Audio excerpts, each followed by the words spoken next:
I was 58 years old when the ground under my feet felt like it shifted for the first time in decades. I stood outside that bright wedding hall under the Texas sun with sweat running down my back and a strange ache in my chest. I held my hands in front of me and they shook in a way that made me feel older than the number on my last birthday cake. Folks walked past me with happy smiles and tidy suits. They nodded out of politeness, yet kept moving like I was some old bench on the sidewalk. A thing you notice but never touch. I felt like I had slipped out of my own life and landed in a place where nothing fit anymore. My son had looked at me that morning with tired eyes and a tight jaw. He said, "Dad, do not ruin my wedding. Stay out of the way." That line kept hitting me again and again like a hammer on soft wood. I raised that boy with my own 2 hands. I worked every hour I could find to give him a life better than mine. I taught him how to ride a bike on a dirt road behind the old barn. I helped him learn math at the kitchen table late at night when he felt like giving up. I packed his lunches for school when I was dead tired after graveyard shifts. And now here I was at the greatest moment of his life, feeling like some gatecrasher who had wandered into a world that no longer wanted me. The hall glowed like a dream behind those doors. Laughter floated through the walls. Someone cheered inside, and it cut through me like a sharp wind. It reminded me that life can move on without you. It does not stop to ask if you are ready. It does not pause to see if your heart is steady. It simply moves. And if you do not move with it, you become a shadow behind a door. I held a small box in my hand. Inside was my father's old pocket watch, a simple thing made of worn silver and years of stories. I had planned to give it to my son. It was meant to be a symbol, a piece of family passed from one hand to another. But that day it felt heavy, not like a gift, but like a reminder that history does not always repeat the way you hope. I looked down at that watch and I felt something crack inside me. The truth is, my son never acted like this before he met Lily. She seemed sweet when we first met. Soft voice, kind smile, a young woman with steady eyes and a gentle way of speaking. I liked her. I thought she was good for him. But slowly over the months, things changed. My son stopped dropping by my house. He stopped asking for advice. He stopped laughing at the old jokes we shared. He acted stiff round me, like I was someone he needed to hide. I thought it was stress, but deep inside something in me whispered that something else was pulling the strings. I'd felt that whisper again when a bridesmaid stepped out of the hall. She saw me sitting there on the step with the pocket watch in my hand. Her eyes widened like she saw something she did not expect. Then she darted back inside before I could say a word. My gut tightened. I had lived long enough to know when my name was being dragged through something. You can feel it in the air, the same way you feel a storm before it hits. The sky can be clear, yet the wind tells the truth. As I sat there, the heat washed over me and my knees began to ache. I felt every year of hard work, every long night, every sacrifice settle into my bones. I thought about driving home. I thought about leaving that wedding behind. I thought maybe that was my son's wish anyway, to build a new life far away from the old man who raised him. The idea broke something soft inside me, something a 58-year-old man does not talk about. Yet the pain was real as anything I had ever felt. Then the door opened again. This time it was Lily.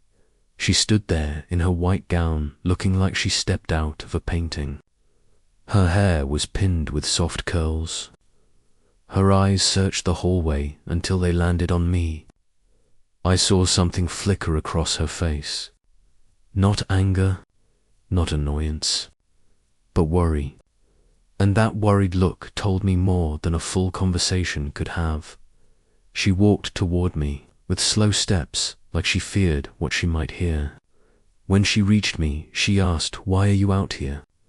Her voice held a shake she tried to hide. I stared up at her, wondering if she truly did not know, or if she was part of the reason I was left outside like a forgotten guest. My throat felt tight when I answered, "Your groom told me not to come inside. He said I would ruin the wedding." Lily stepped back like the floor had shifted under her. Her eyes widened. "She whispered," he said, "that..." Her voice held disbelief and something else. Hurt, real hurt. Before I could say another word, she reached for my arm. Her grip was gentle yet strong, like she had made up her mind about something in the span of a heartbeat. She said, "Come with me."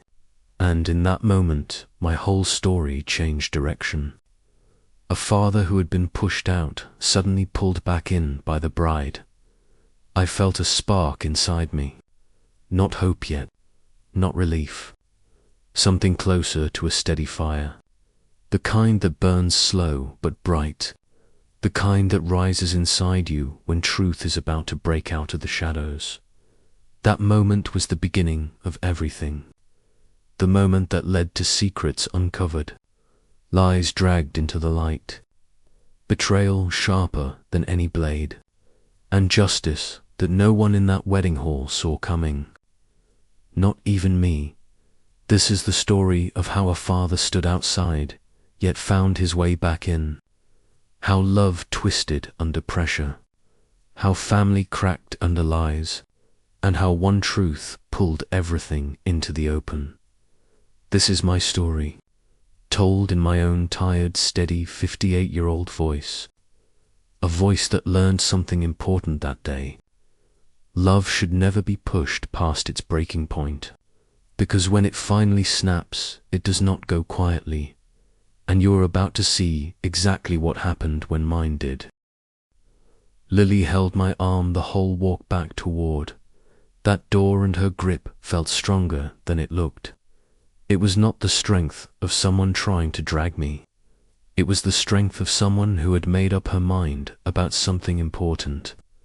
I noticed the way her fingers tightened every few steps, like she feared I might slip away if she let go. For a moment I felt like I was being led by a daughter I never had. A strange warmth mixed with dread rose in my chest. I had come to that wedding expecting to stand in the background, maybe even outside forever. But now Lily was guiding me toward a doorway that felt like it led straight into the heart of a storm I did not understand yet. When we reached the entrance, the door was pushed open with a soft creak, and a rush of cool air hit my face. It felt like the first breath after being stuck under heavy water. My body relaxed without my permission, and my eyes blinked against the shift from bright daylight to soft indoor glow. Inside the hall, everything looked almost unreal. Rows of flowers and long tables stretched across the room. Family and friends moved in bright colors. The air smelled like sweet cake and fresh blossoms. Folks talked over each other in happy voices. But all that noise slowed to a strange hush the moment Lily and I stepped inside. It was like someone pressed pause on a movie. Heads turned, eyes widened, mouths stopped mid-sentence. A few people even leaned back as if I had dragged a cold wind inside with me. I could feel their thoughts without hearing a single word. Some looked curious, some confused. Others carried that familiar look older men know too well. The look that slices deep. The look that says you do not fit in this picture. You should have stayed where you were. Lily did not hesitate. She stepped a little closer to me and raised her voice. It was not loud enough to sound rude, but firm enough to grab the room by the collar. She said, "Why is the father of the groom standing outside in the heat? Why did no one bring him inside?" Her voice echoed off the walls, and the whispers spread fast. You could almost see the wave ripple through the crowd. I searched the room for my son. When my eyes found him near the front, he stood stiff as a pole with a smile that looked glued on.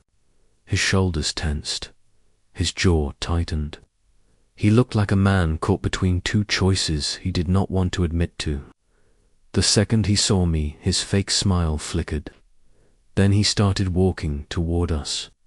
Each step seemed heavier than the one before, like he was dragging something behind him. When he reached us, he leaned close and spoke in a low, unhappy tone. "Dad, you were supposed to wait outside. You are making this harder than it needs to be. You know how you get." That last part cut deeper than anything. You know how you get. Like I was some old problem he had to hide. Like all the years I sacrificed for him added up to a messy flaw he had to control. I felt that familiar crack in my heart again. Slow, deep, dangerous. Before I could reply, Lily stepped in front of him with a fire. I did not expect from someone so gentle-looking. Her voice trembled with anger as she said, "Why would you speak to your father like that?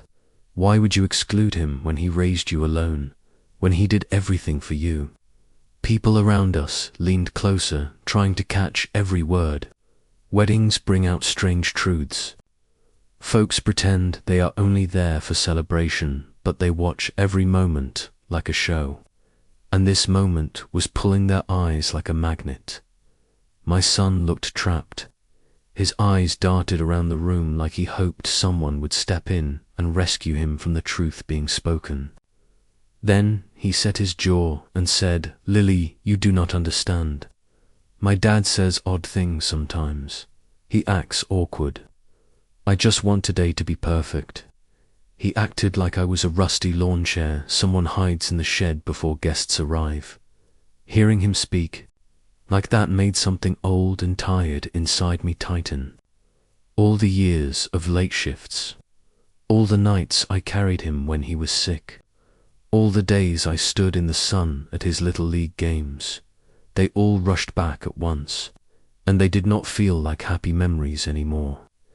They felt like proof that I had earned more respect than this. Lily stepped closer to me again. Her hand landed on my shoulder with a light touch that steadied me. Her voice softened as she said, "You belong here. You are family." Then she faced the whole room. Her voice rose strong and clear as she said, "He is welcome here.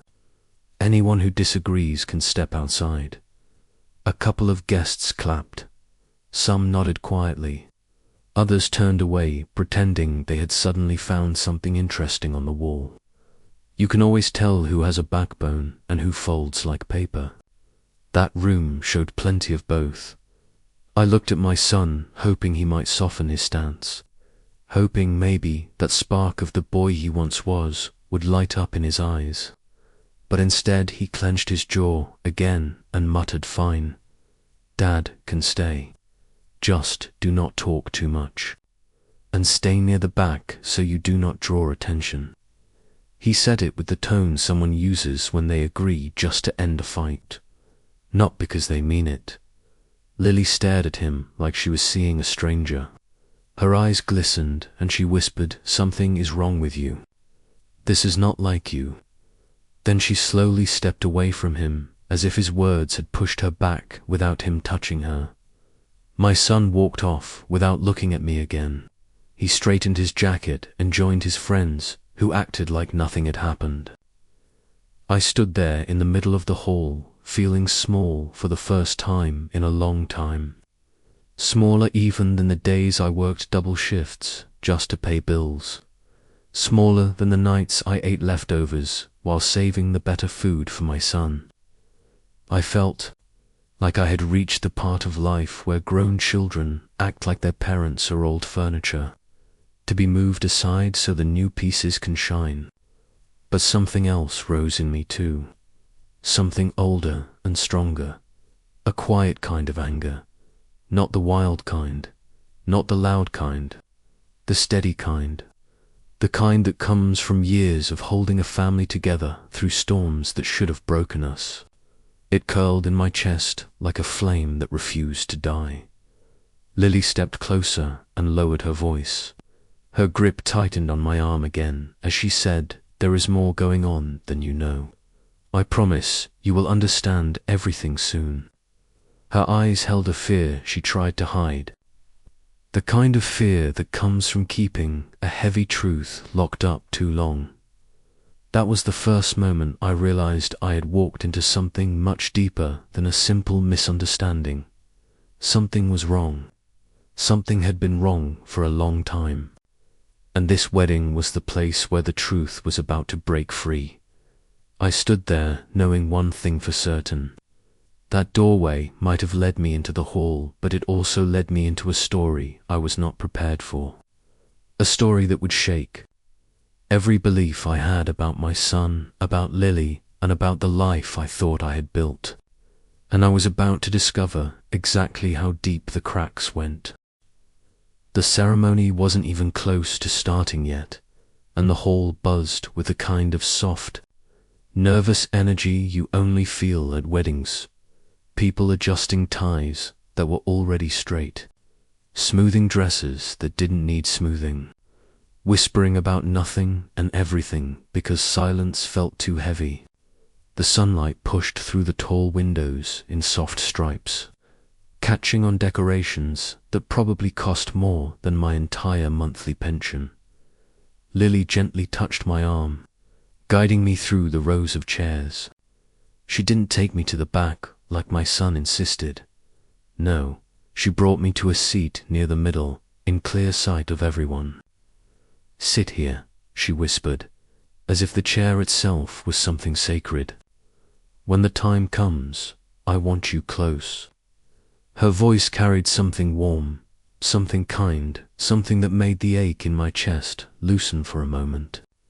I nodded, even though the weight pressing down on me didn't lift. It had been sitting there since the night my son told me to stay low. Stay out of the way. Don't make this wedding about you. As soon as she walked off, I felt the atmosphere shift. A cluster of young men stood near the drink table, holding glasses like props in a play. I recognized them instantly, my son's co-workers. I had met them twice, maybe 3 times. They always wore fake politeness, the same way men wear rental suits, stiff, uncomfortable, and ready to return at the first chance. They kept looking at me, whispering to each other behind the rims of their plastic cups. Their eyes weren't normal. Casual glances. No, they looked at me with that crooked amusement. The kind boys use when picking on someone weaker just to see if he'll flinch. It reminded me of the schoolyard again, of those long afternoons when the quiet kids got laughed at for existing. One of them, a tall guy with sharp eyes and a smile that didn't match the rest of his face, peeled away from the group and walked toward me. The moment he opened his mouth, the tone told me everything. Well, so you're the father," he said, stretching his grin thin like cheap rubber. "Glad you made it. We weren't sure if you'd show up." The words were polite, but the way he said them, that was pure mockery dipped in honey. I felt something cold roll through my chest. I wanted to ask what he meant. Why wouldn't I show up? But something in me told me to keep quiet, to watch instead of react. Behind him, the other men were already smirking, whispering, nudging each other as if this whole thing was some private game. They were playing at my expense. Lily wasn't by my side anymore. She had stepped over to speak with the pastor, her white dress shimmering softly as she moved. So it was just me, my pounding heart, and the old pocket watch in my hand. I gripped it tightly, feeling the cool metal pulse faintly, almost as if it were breathing with me. Then the tall man leaned in closer, so close I could smell the mint gum under his cheap cologne. "Just stay calm today, all right?" he murmured, lowering his voice. "No making scenes. Weddings can be stressful for folks like you. Folks like you. Those 3 words landed like stones in my stomach. What did he mean? Old folks, fathers, people who weren't invited properly, people who were barely tolerated, or something else, something they had been told behind my back. Before I could ask, Lily returned out of nowhere. The man straightened like a soldier caught slacking and practically sprinted back to his little pack of hyenas. Lily watched him walk off with narrowed eyes, suspicion sharpening her expression. She didn't even need words. That look alone told me she had seen men like him before and she didn't like them. "You're not the problem here," she whispered once he left. "Don't let anyone make you think you are." But I couldn't help it. I asked, why did he talk like that? What did he mean by that comment? And this time, she hesitated, her lips pressed into a line. Her fingers traced the lace on her gown, slow and deliberate, as though she needed to steady herself before speaking. She finally exhaled and said quietly, "There are things you should know. But not now. Not yet. I'll tell you after the ceremony. Please, trust me." Her voice shook not from fear, but from the pressure of holding something back. Something big. I nodded, but inside me, a storm was already forming. Because this wasn't simple wedding tension. This wasn't butterflies or cold. Feet know this was something darker. Something tangled as the guests began to sit down. I caught sight of my son near the front of the hall. His shoulders were rigid, his jaw tight. He kept pacing back and forth, whispering with the same group of men who had mocked me moments earlier. They laughed at something he said. And then, almost like clockwork, one of them turned to look at me. The smirk he wore was slow, deliberate, like he wanted to make sure I saw it. That one look burned through me. That was when I knew something was coming, something they were preparing for, and somehow I was right in the middle of it without understanding why. The pastor finally spoke up, calling for everyone to settle. Chairs rustled, voices dipped. The hall shifted into that sacred quiet that means everything is about to begin.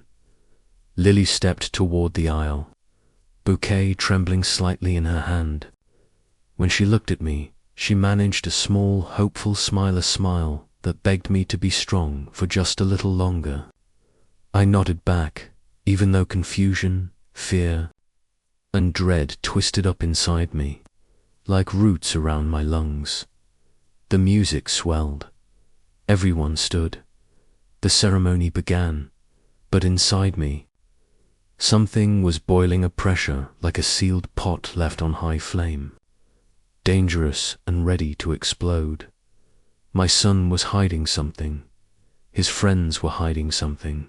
And Lily knew something that could shatter everything. What I didn't know was that the truth waiting for me just minutes ahead would not only crack the day into it, would tear open the entire past year and expose secrets that would leave every single person in that room stunned and silent.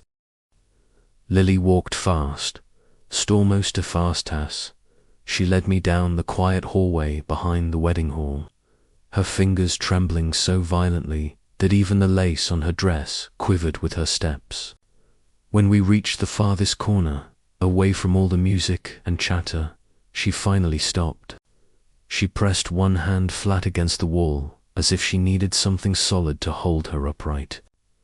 Because whatever she had heard inside that room had shaken the ground beneath her feet.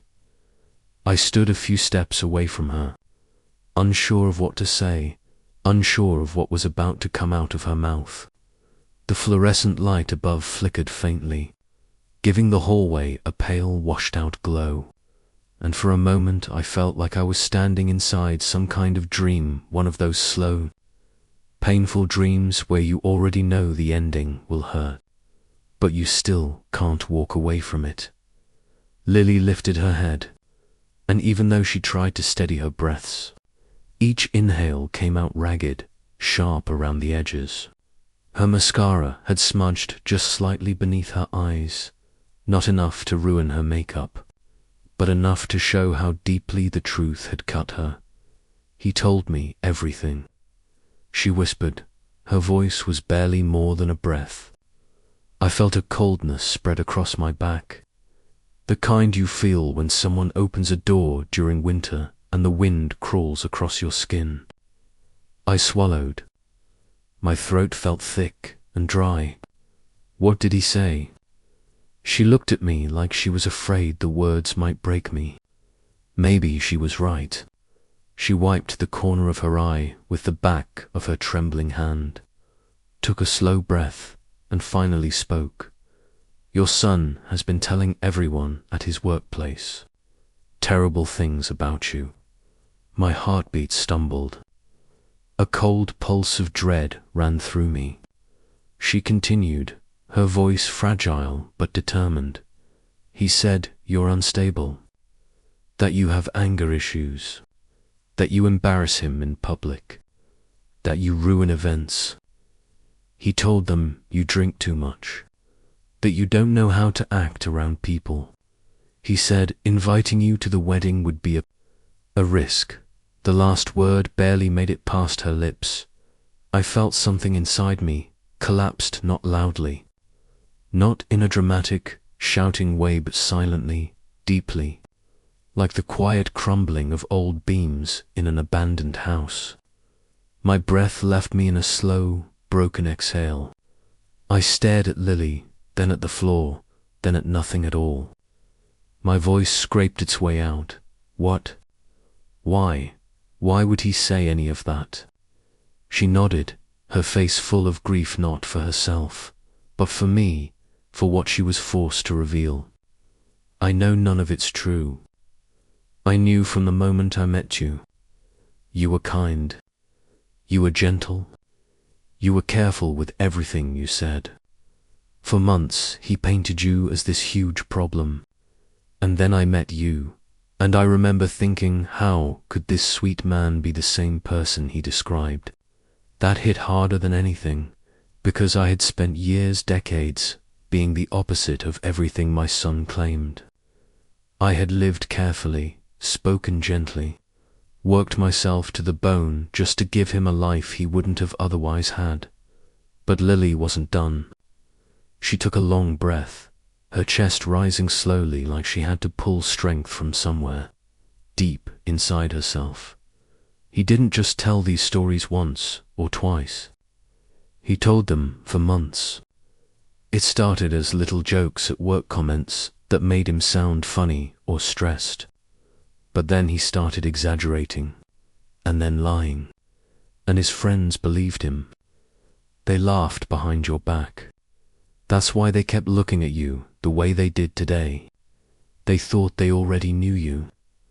My hands went numb. The pocket watch in my palm suddenly felt like a stone. I could feel heat rising into my eyes, that sharp heat men carry but try not to show. My jaw trembled. I pressed it shut. Lily stepped closer, her voice lower now. "He said he felt insecure. He said he felt small next to you." I blinked, confused. My voice came out strained. "Small. I don't understand." She looked at me with sad eyes. "He said you survived things he never could, that you worked hard your whole life, that you built everything from nothing. He said he'd never measure up. So he tried to build a new image for himself around his friend's version of him that seemed more successful, more polished, more impressive. And he built that image," she continued, "by making you look like someone they wouldn't respect." Her voice broke on that sentence. I felt something inside me tear, not a clean tear, but a jagged one that left rough edges behind. The kind of pain a father feels when he realizes his child didn't just drift away. They pushed him away. "You mean?" He was ashamed of me. I whispered. Lily shook her head hard. Not ashamed. He said he was scared. Scared you would make him look weak. Scared people would see how much he relied on you growing up. He didn't want to seem like the boy who was raised by a single father who worked with his hands. He wanted to look risen, self-made. Her voice softened. He lied until he couldn't stop. And now he thinks if you speak today, you talk to anyone, his friends will see the truth, and everything he built will crack apart. I exhaled shakily. My vision blurred, not from tears exactly, but from a lifetime of memories crashing into the present all at once. Memories of late nights working overtime, of packing lunches, of showing up to every school play, every parent meeting, every scraped knee and hurt feeling and broken bicycle chain I had done. Everything for him. And he rewrote me as a monster because it made him look better. The silence that followed was thick and heavy. I looked at Lily, and she looked away, as if the next truth she had to reveal hurt even her. She spoke softly. He lied about other things too. The wedding money. The job offer he bragged about. The apartment we were supposed to move into. There's a lot he bent or broke. Her voice trembled like she was afraid saying it out loud would make it even more real. I closed my eyes. It felt like an avalanche of truth collapsing over me, burying me under years of things I never saw coming. When I opened them again, I saw Lily standing there in her wedding dress, this young woman caught in the middle of deceit she never asked for her. Heartbreaking while she apologized for lies she never told. She whispered, "I'm so sorry. You didn't deserve any of this." Something inside me softened, toward the situation, but toward her. I placed a gentle hand on her shoulder. "You told me the truth. That's what matters. You're braver than you think." That was the moment she broke. She collapsed into a sob, the kind that comes from deep places. Betrayal, confusion, disappointment, and raw heartbreak all blending into one sound. I wrapped my arms around her, holding her like a father would hold a child whose world just shattered.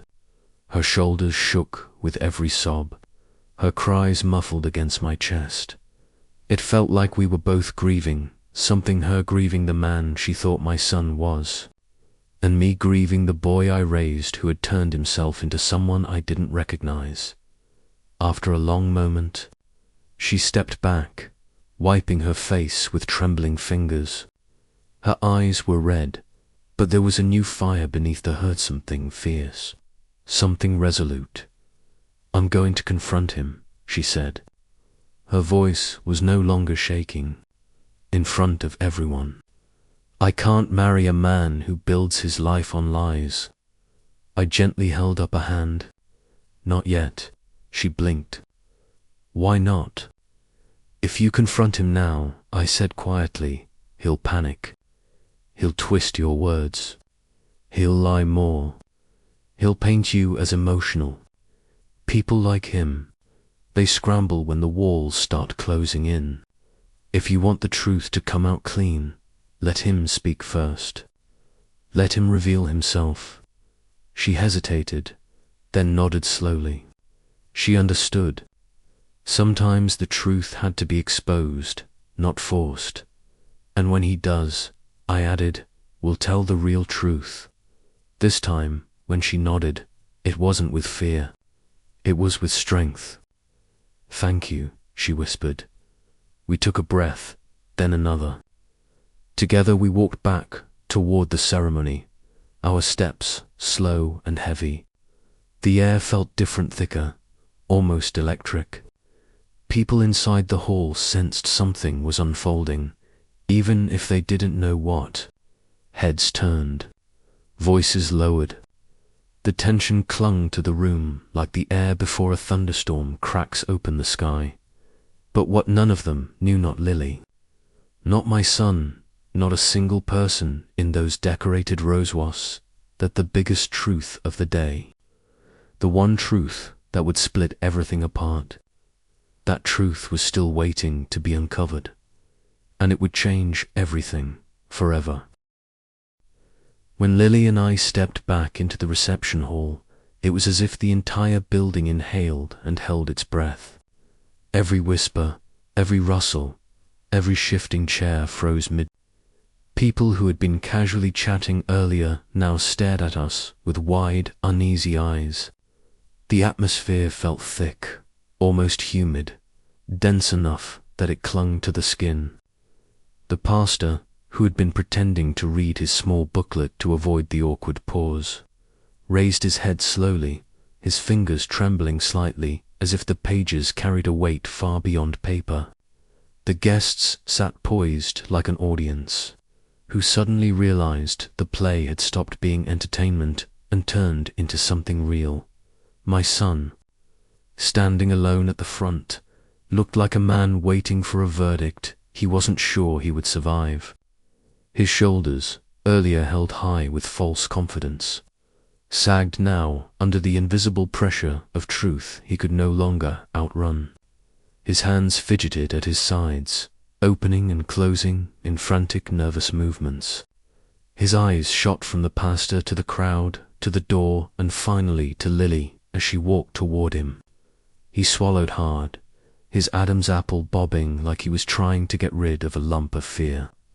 Lodged in his throat, Lily moved with a deliberate grace that didn't belong to someone broken or confused. It belonged to someone who had made a choice, a final one. Her bouquet hung heavy at her side, petals trembling with each determined step. Her gown made a soft whisper against the floor, like the calm before a storm that everyone could sense, but no one was ready for. She reached him and spoke 3 simple words: "We need to continue." For a split second, the briefest, most fragile moment, his face softened. Relief washed over him like warm sunlight finally breaking through cold clouds. His lips parted slightly, shoulders easing, mind tricking him into believing the disaster had been avoided, that everything could still be swept under the rug, that the lies he built could be patched with one more apology, one more promise. But I saw the truth. Lily's eyes were not forgiving. They were dark with resolve. The way a person's eyes look when they've seen too much to go back. The pastor, sensing the fragile opening, resumed the ceremony as though the interruption had been nothing more than someone dropping their phone. He cleared his throat. "We will now continue with the vows." He turned to Lily first, perhaps out of habit, perhaps because she seemed more stable than the trembling groom beside her. She held her vow card in one hand, but she didn't lift it. She didn't even glance at the words she had probably spent nights perfecting. Instead, she held it at her side, squeezing the thin paper until it curled under the pressure. Her voice, when it came, wasn't soft or emotional like a bride speaking lifelong promises. It was sharp with clarity, heavy with importance. "Before I speak my vows," she said, her voice carrying effortlessly through the silent hall, "I want to say something." A ripple moved through the guests like a shiver running across a field of wheat. People shifted, leaned forward, braced themselves. She took a steady breath and continued, "I want to thank the father of the groom for being here today." Her eyes flicked toward me, not with pity, but respect, real respect, and I felt my chest tighten. "He raised his son alone," she said. "He worked hard. He sacrificed everything, and he deserves respect." Soft murmurs rose, agreement from some, guilt from others, surprise from many. My son shifted, discomfort twisting across his face. Because he knew exactly where this was going long before the guests did. But, Lily said, and the word cracked like a whip slicing through the room, I also want to say something else. My son whispered harshly under his breath, stop. A warning. A command. A plea. All tangled together. Lily pulled her hand away before he could grab it. The rejection clear and final. No, she said, loud enough for every ear to catch. I won't lie for you. Not today. Her voice echoed in the stunned silence that followed. She turned toward the crowd. Her spine straightened. The bride transformed into a truth-bearer, a witness, a judge. Today was supposed to be about love and honesty, she said. And honesty means telling the truth even when it hurts. Gasps scattered through the hall like pebbles dropped into still water. My son stood stiff, his face as pale as the white flowers at the aisle ends. He knew the walls were closing in, and there was nowhere left to run. Lily continued, her words steady and deliberate. I learned something moments ago, something that shook me, and I believe everyone here should hear it. A tense breath moved across the room. He has been lying, she said, lying about his father, lying about his past, lying about who he really is. My son's friends, the tall, arrogant one, the ones who had whispered and smirked earlier, all shifted uneasily. Some avoided eye contact with each other. Some stared at the floor. One rubbed the back of his neck as though shame had suddenly grown heavy there. He told his friends his father was unstable. Lily said that he was embarrassing, that he might ruin the wedding. He told so many stories that they believed him. My heart sank as dozens of eyes swung toward me, judging, regretting, rethinking every rude glance they gave me that day. My son finally snapped, the thin thread holding him together breaking violently. You're making a fool out of me, he shouted. You're ruining everything. No, Lily fired back without missing a beat. You ruined it when you lied, when you hurt the man who raised you and then pretended to be someone you're not. Her voice shook with emotion, but her courage didn't waver. My son's face contorted with panic and anger and desperation. He pointed at me, as if I were the root of all his chaos. Fathers like him hold people back, he shouted. He is the reason I never became more. He is the reason I feel small. Silence felt like a slap. Not a single person moved. Even the children were still. It was the kind of silence that demanded response, demanded truth, demanded justice. I stepped forward, not because I wanted to, because a father sometimes must. My feet felt heavy, but my voice came out calm. So calm that even I didn't recognize it. I never held you back, I said. The world was open to you. Every opportunity, every dream, every door. You closed them yourself, not me.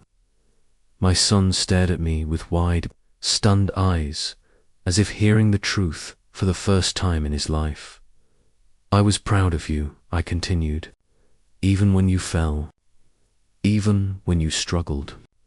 I never asked you to be perfect. I only asked you to be honest. Lily brought a trembling hand to her lips, tears filling her eyes as she listened. But today, I said softly, I finally learned that you broke the one thing I taught you to cherish, truth. My son staggered back slightly, like the floor had tilted beneath him. He didn't know where to look, didn't know who to be. The lies had finally collapsed, and he was standing in the ruins. Lily turned to him, her voice broken but firm. I can't marry a man who betrays the people who loved him first, she whispered. I can't build a life with someone who builds his identity on lies. Then she lifted her bouquet, stared at it for a long, heartbreaking moment, and placed it on the table beside the pastor, the final symbol that the wedding was over. The hall erupted. Shocked voices, gasps, whispers. Someone's chair toppled over. Someone else covered their mouth. Friends exchanged horrified glances. A grandmother started crying. The energy in the room surged like a storm breaking open at last. But my son, he didn't move. He stood frozen in the wreckage of his own deception, and for the first time that day, everyone saw him for who he really was. The hall erupted into a storm of whispers, the kind that didn't just fill the air, but scratched against it, sharp and uncomfortable. People leaned toward one another, covering their mouths with trembling hands, as if afraid their reactions might somehow make the situation worse, though the damage was already beyond repair. Some guests shook their heads slowly, their eyes heavy with disappointment. Others whispered harshly, their voices dripping with judgment that they hadn't bothered to mask anymore. The atmosphere felt like a fragile sheet of glass cracking under the weight of too many truths revealed at once. Even my son's closest friends, the ones who had laughed with him earlier, the ones who had whispered cruel things about me behind forced smiles, looked around at each other with shame rising in their expressions. A few of them got up quietly, slipping out of the hall as though trying to erase their presence from a scene they suddenly regretted ever being part of. The pastor man stood there frozen in place, still holding those delicate sheets of paper meant for joy, meant for unity, meant for vows that would never be spoken. His hands trembled around them, as if afraid the words printed on the pages would dissolve from the sheer tension suffocating the room. He looked between Lily, my son, and me, unsure whether he should stay and salvage what he could or step aside, and allow the emotional wreckage to play out naturally. And then Lily moved, not with haste, not with anger, but with a kind of quiet determination that made everyone step back and clear a path without needing to be told. She walked toward me with a steady, grounded grace, her dress trailing behind her in soft waves, her betrayal's hands trembling but purposeful. She stopped beside me and placed her hand gently on my arm. The gesture was small, but in that moment it felt like a lifeline thrown across chaos. She looked up at me, her eyes shimmering with tears that had not yet fallen. But her voice held strength, held certainty, held truth. "You are not alone," she said softly. "Not today. Not ever." Those words reached deeper than she knew. They quieted something inside me that had been screaming since the moment my son told me not to sit beside him. They soothed years of confusion, years of being pushed aside, years of wondering why my son had drifted so far into a world where I was treated like an inconvenience rather than a father. I nodded slowly, not trusting myself to speak yet. My heart felt unbearably heavy, but a strange sense of clarity rose through the weight. It was as if all the distance, all the unexplained tension, all the coldness from my son over the past few years suddenly made perfect sense. He hadn't drifted by accident. He had built distance on purpose. He had constructed a carefully crafted world where I didn't exist, or existed only as a caricature, flawed, embarrassing story he used, gain pity or fit in. A world built to hide me, hide where he came from, hide the parts of himself he didn't want people to see, but Yvonne, the ones crafted to impress. Even the ones meant to smooth over insecurity always collapse eventually, and his had collapsed spectacularly. Finally, my son spoke, but his voice was small, trembling, drained of the bravado that had carried him through so many false stories. "Lily," he whispered, his words dragging like they weighed pounds. "Please don't do this. You know me. You know I can fix this." His desperation clung to each syllable like a man grasping for the last branch on a cliffside. But Lily shook her head slowly, not cruelly, not bitterly. "Just truthfully, you had so many chances to be honest," she said. "So many moments to choose truth over fear. And you didn't." Her voice cracked, but she didn't stop. "You wanted a life that didn't include the man who raised you. A life built on the idea that you could rewrite yourself into someone else. But that life was built on false stories, built on insecurity, built on fear instead of love." Around us, the room continued to unravel. Guests gathered their bags and jackets. Chairs scraped harshly across the wood floor as they were pushed back. People whispered apologies to Lily and gave me sympathetic nods or comforting touches on the arm as they passed. The wedding was no longer a wedding. It had become the aftermath of an explosion.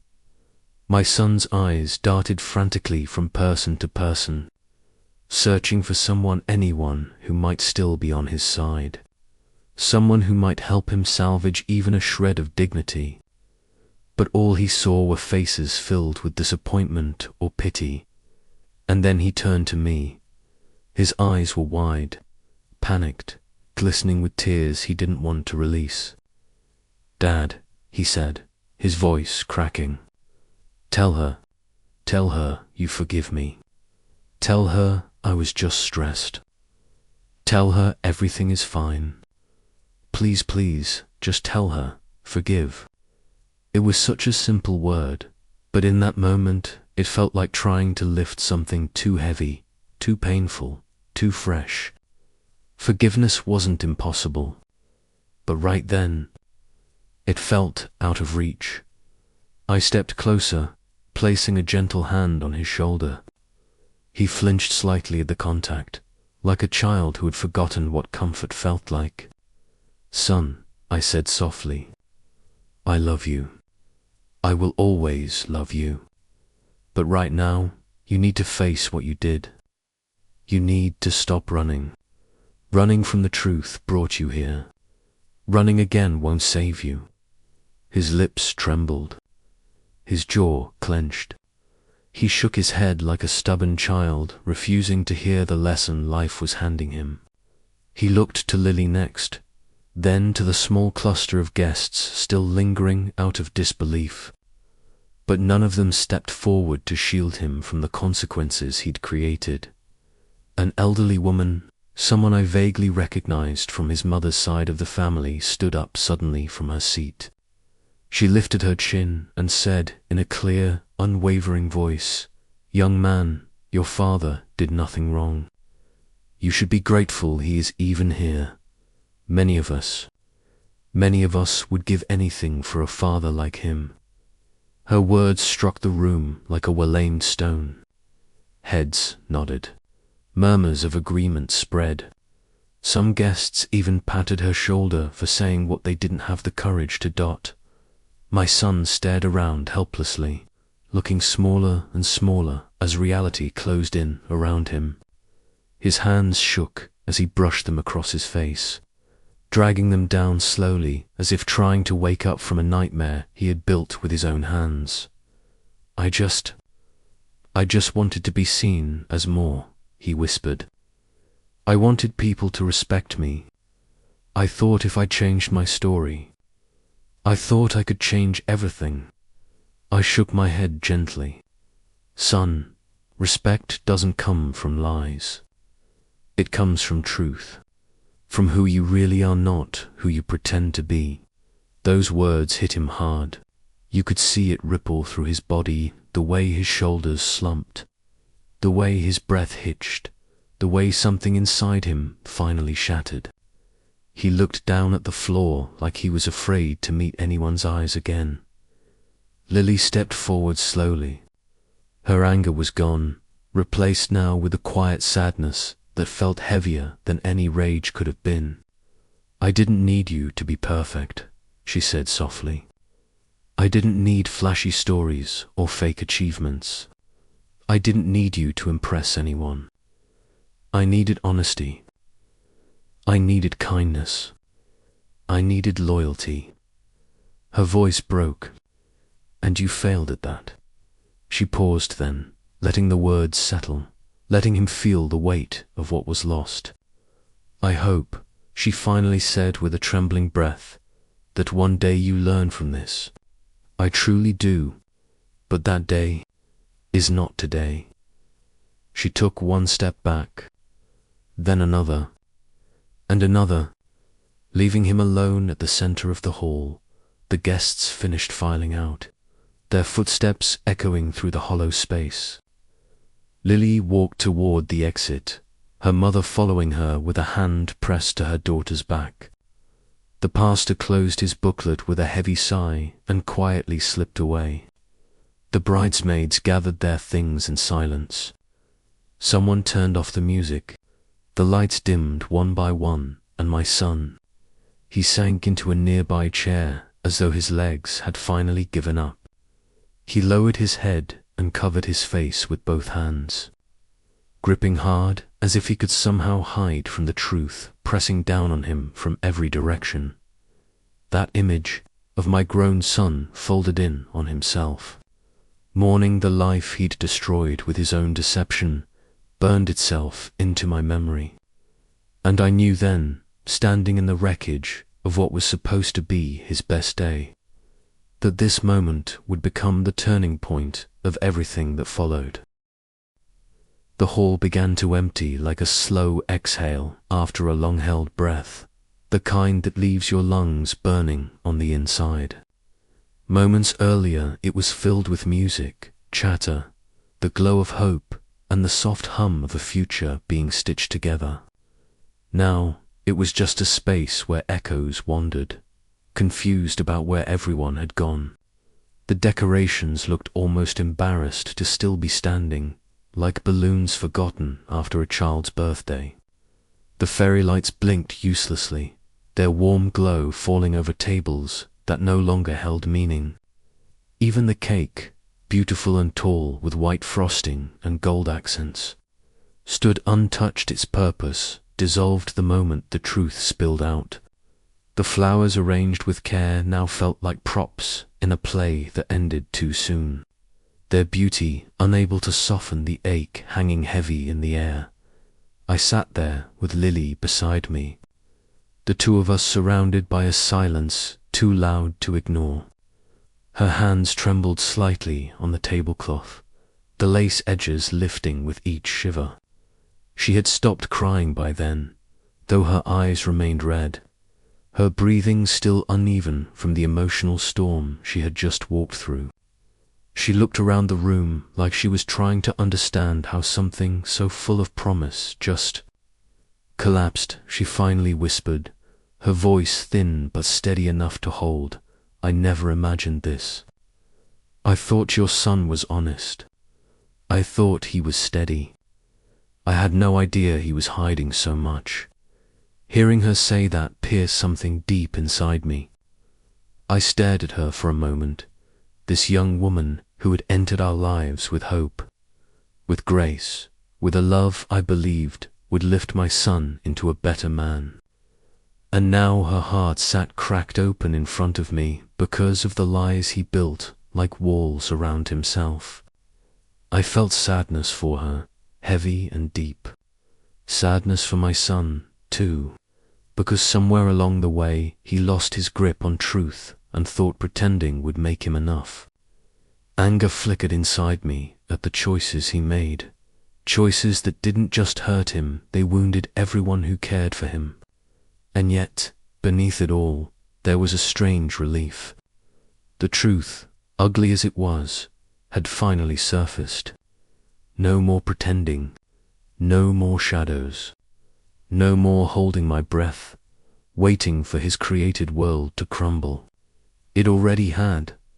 I leaned toward her and spoke quietly. People who fear the truth often create new versions of themselves. But those versions always fall apart. He needs time. He needs to face himself. And he needs to rebuild from the ground up. She watched me, her eyes reflecting confusion mixed with respect, and said, "I respect you. You speak with wisdom and calm, even after everything that happened." Her voice softened. "I don't know how you're holding it together." I gave her a small, tired smile. Years of surviving hardship teach you to breathe, even when your heart struggles. Across the hall, my son sat alone at a table with his head lowered, staring at the floor like it held the answers he couldn't find. His shoulders curved inward, his back slouched, his hands clasped tightly together. He looked nothing like the confident man everyone believed him to be. In that moment, he seemed small. Smaller than when he was a child, even like a boy lost in a world he no longer knew how to navigate. Watching him like that filled me with a sorrow that weighed heavier than anger ever could. He had broken something delicate, something precious, something that might take years, if ever, to put back together. After a minute or two, Lily slowly stood. She wiped her face with the back of her hand and took a breath that trembled before settling in her chest. "I should go talk to my family," she said. "They need me, and I need them." She took a few steps away but turned back to me, her expression soft, her eyes glistening. "You deserved better today, and you deserved better from him. I want you to know, I still see you as family, even if things change." Her words entered my chest like warmth on a frozen morning. It didn't melt all the pain, but it thawed something enough to breathe again. I watched her walk toward her parents, her steps slow but determined, like someone deciding not to break even though the world had just handed them every reason to. For a long time, I just sat there. Then, eventually, my son rose from his seat. He walked toward me with steps that didn't know what they wanted, to be hesitant, uneven, almost clumsy. Like each step, asked permission from the floor before touching it. He stopped a few feet in front of me, as though coming any closer would require a forgiveness he wasn't sure he deserved. "Dad," he whispered. His voice cracked around the word, breaking it into pieces. "I messed everything up." I looked at him without hiding anything, not sparing him from the truth he needed. "Yes," I said. "You did." He flinched as though my honesty had slapped him, but he didn't look away. Instead, he swallowed hard and asked, almost like a child, "Can I fix it?" There was a long, quiet moment between us. He stood there trembling, his eyes filled with regret, his face stripped of all the pride and image he once clung to. For a second, I didn't see a grown man. I saw the little boy who once ran to me when he fell off his bike, scraped knee bleeding, eyes full of fear and apology. That boy was still there under the layers of mistakes. "Somewhere, you can fix yourself," I finally said, keeping my voice steady. "The rest will take time." He nodded slowly, and then the tears came. He tried to blink them away, but they spilled anyway. I couldn't remember the last time I saw him cry. Maybe when he was 12 and broke his arm falling from a tree. Now here he stood, again broken, scared, exposed. "I'm sorry, Dad," he whispered. "I'm so sorry for everything I said, for the lies, for the shame I brought you, for making fun of you to impress people who don't matter." His voice cracked again, and another tear slid down his cheek. I nodded, not to dismiss him, but to show I heard every word. "I hear you," I said softly, "and I forgive you. But forgiveness doesn't erase consequences. You need to rebuild trust. You need to prove yourself again. not to the world. To yourself. His head lowered, and he breathed out a shaky promise. I'll try. I promise.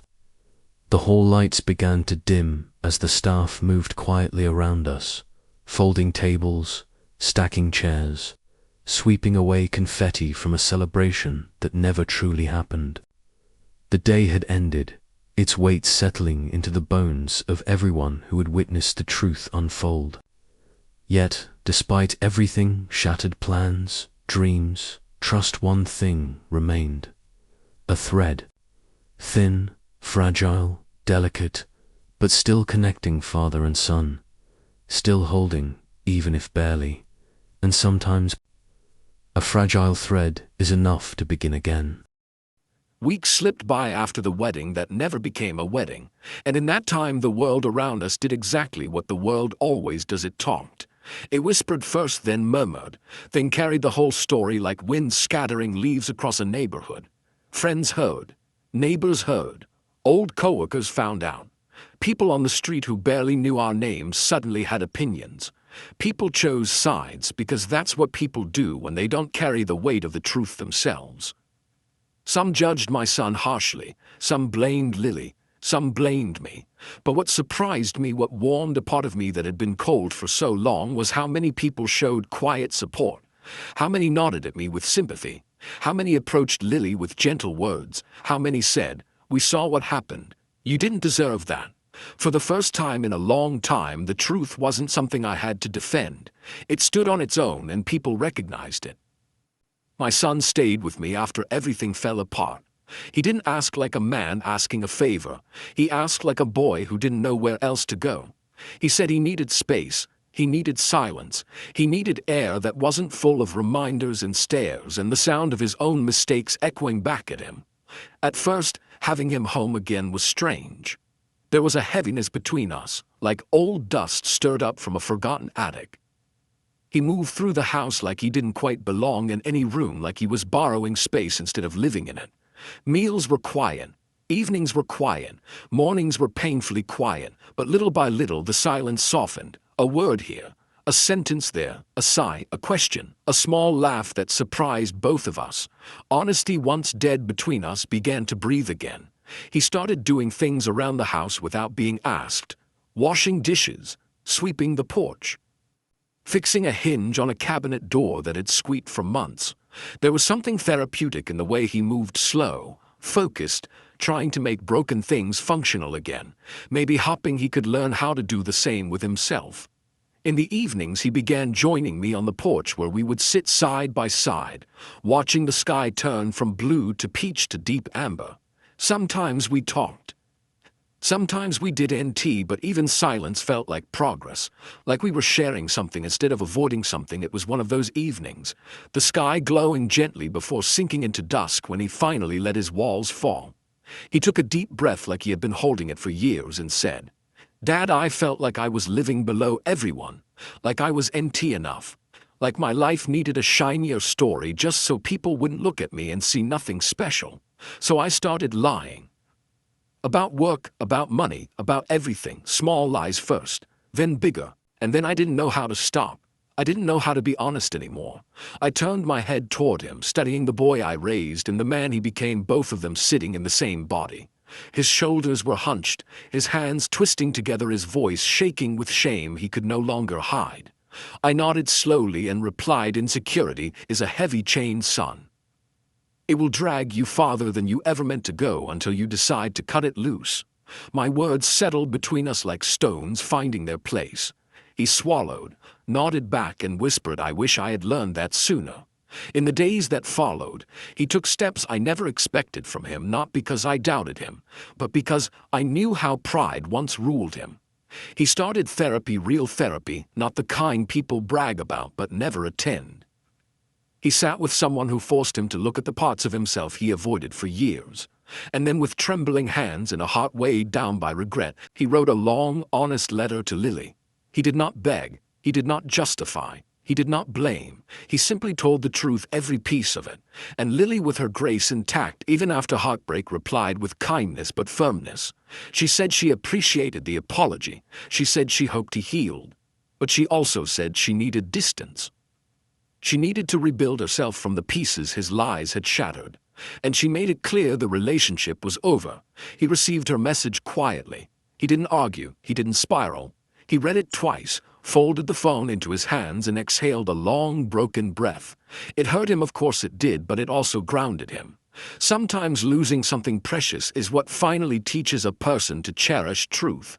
As for me, life continued in the small, steady ways it always had. I kept working part-time at the repair shop. Old engines still needed hands strong enough to open them and hearts patient enough to understand them. I wasn't as quick as I used to be, but I still had enough grit in me to make things run again.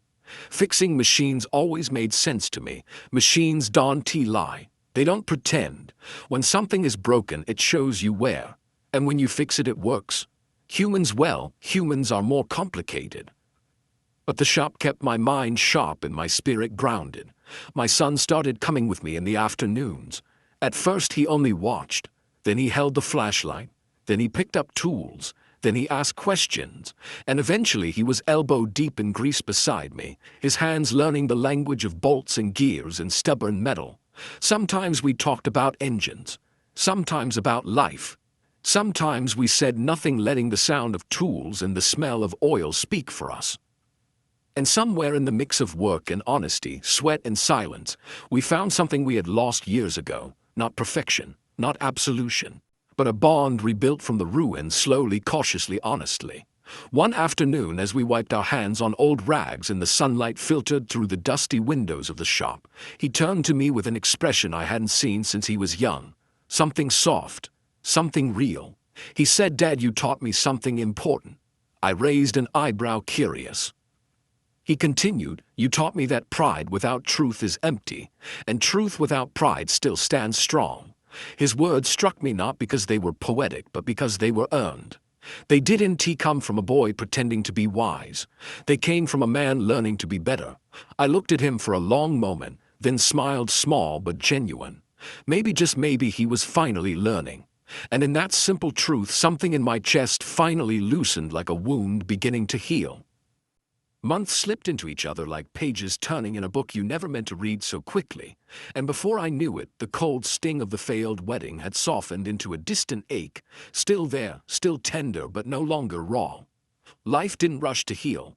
It never does. Healing is a quiet worker, a patient visitor, moving through a home one small room at a time. And in those months, life rearranged itself for all of us. One afternoon, out of the blue, I received a message from Lily. Her name lit up my phone like a memory that had never dimmed. She wrote that she was graduating soon, that her long nights of studying, her years of effort, her dreams she held on to even when her heart was breaking, were finally coming to fruition. And she said she wanted me there. Me, not because of blood, not because of obligation, but because she trusted me, because she valued me.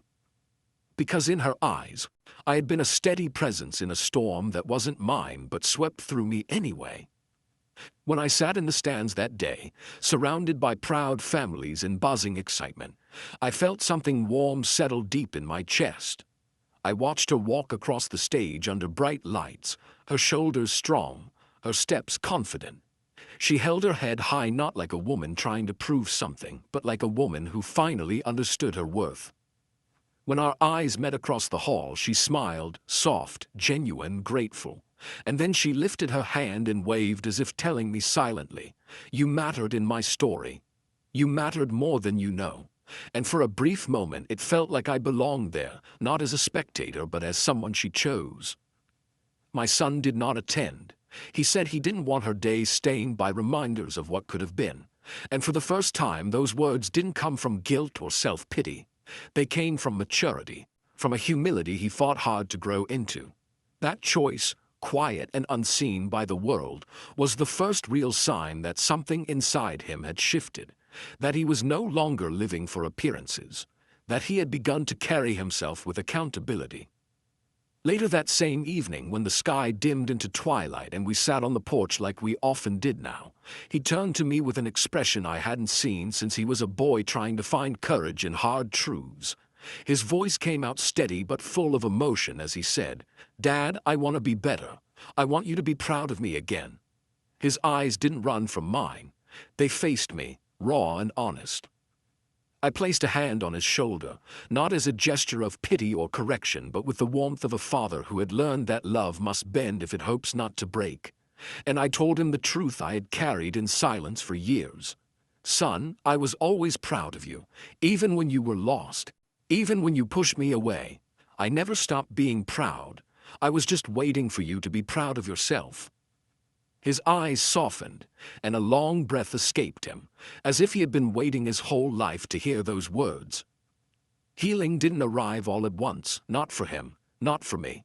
It came quietly, like morning light creeping into a dark room.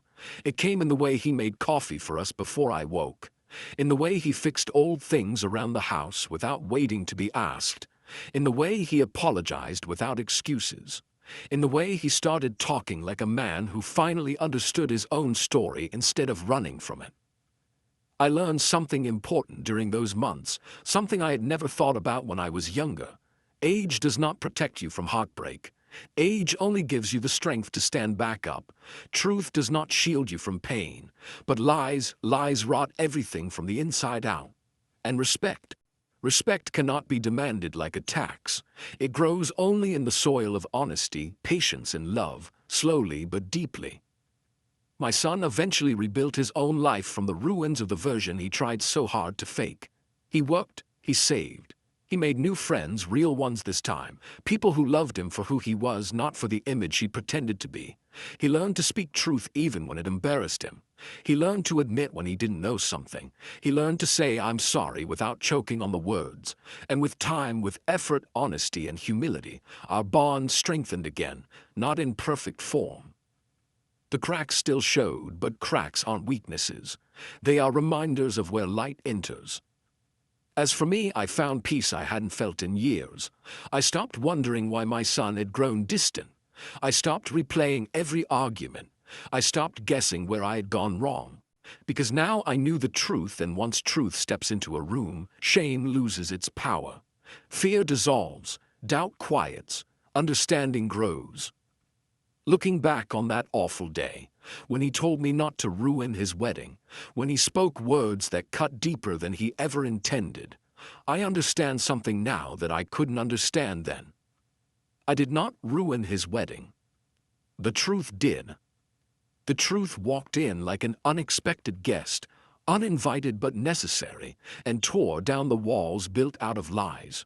And maybe that felt cruel in the moment, but sometimes truth has to break the floor beneath you to stop you from walking blindly into deeper darkness.